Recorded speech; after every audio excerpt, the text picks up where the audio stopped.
top 7 countdown.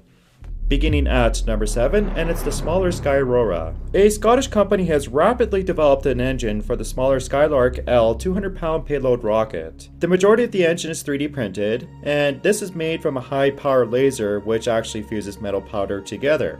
The engine utilizes a hydrogen peroxide and kerosene mix, and will produce over 3 tons of thrust. It also has a built-in thrust vector control and regenerative cooling. Now, 3D printing is already being used as a rocket manufacturing process by several companies, so it is very likely we will see similar types of engines in the future. We get to number 6, and it's the Vulcan 2.1. The newest version of this engine will feature a 3D printed gas generator, a refined nozzle, and combustion chamber which can be ignited by the launcher's ground support system. This engine also eliminates the need for helium since it heats oxygen in the exhaust lines and thus pressurizes the tank. Now, this engine is a little bit bigger than the last one, and it will produce over 135 tons of thrust. And it will actually launch the orbitable Ariane 6 in the first 8 minutes of flight, up to an altitude of 200 kilometers or 124 miles. The rocket is also quite large and can carry a 47,000-pound payload into low Earth orbit.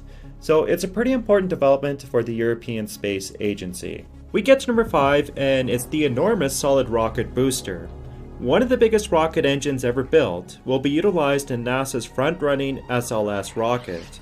The SLS will have the capability to send humans and robotic explorers to pretty far out places, including asteroids and even Mars. The solid rocket booster throws out 3.6 million pounds of thrust for roughly 126 seconds. The 17-story rocket burns 6 tons of propellant every second, and 2 of these boosters will provide more than 75% of the total SLS thrust at launch. Aside from creating artificial earthquakes, I can only imagine what power 2 of these things will do when the SLS takes off next year.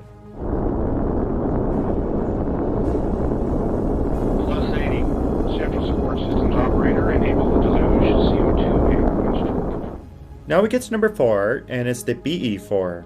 Blue Origin is actually one of the front-running companies for building a next-generation orbital rocket.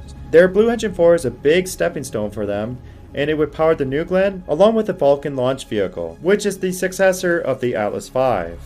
In other words, this is one very powerful engine at 550,000 pounds of force. It utilizes liquid natural gas, which unlike kerosene can self-pressurize its tank and eliminates complex systems, which involves helium. The engine has a high reusability rate at over 100 launches, and it's going to be pushed into flight tests just around the corner.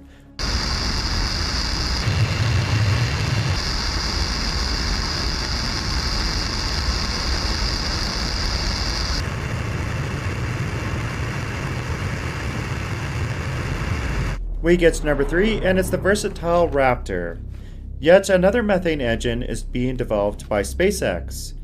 This is a pretty important development, since the Raptor will power the next generation of SpaceX launch vehicles. The engine is also quite powerful at 430,000 pounds of force, and it works by mixing the oxidizer and fuel in the gas phase. Now, only a few fully ranged combustion engines existed before this type of engine, so it's going to be really fascinating to see how this actually performs. Once again, the Raptor should be reusable, maybe up to 1,000 times, which is pretty extreme.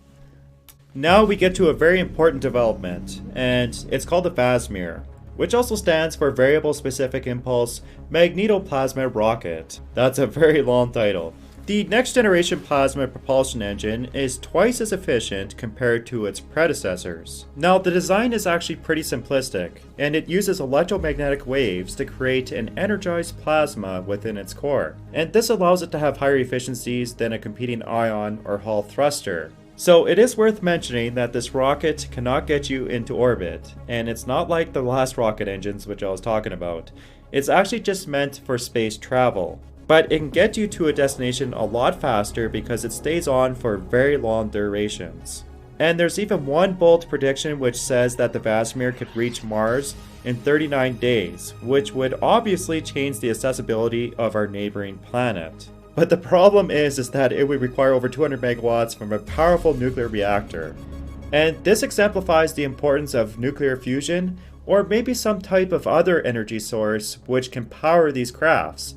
because if we have megawatts of power, then these types of engines become really feasible.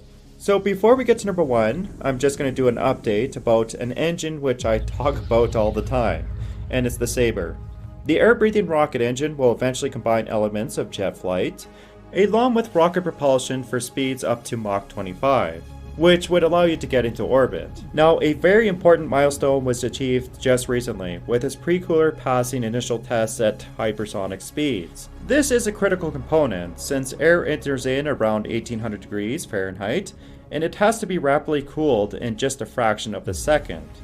There is still a long ways to go, but the Sabre could be one of the most revolutionary rocket engines ever built. Well, at least until we can figure out how to warp space-time. Now we get to 1, and ironically it's the Aeon one, and some of you already know this was going to be included, but I still think it's a very important development. The 95% 3D printed Aeon 1 is an oxygen-methane engine, which consists of only 100 parts, and that is a fraction of any other comparable rocket engine. This also means that its build time is cut drastically, and therefore its production costs are cut down, which is really important because space accessibility, as we all know, is really expensive right now. So this engine will power a 1200 kilogram payload rocket into low Earth orbit, and it already has undergone 100 test firings.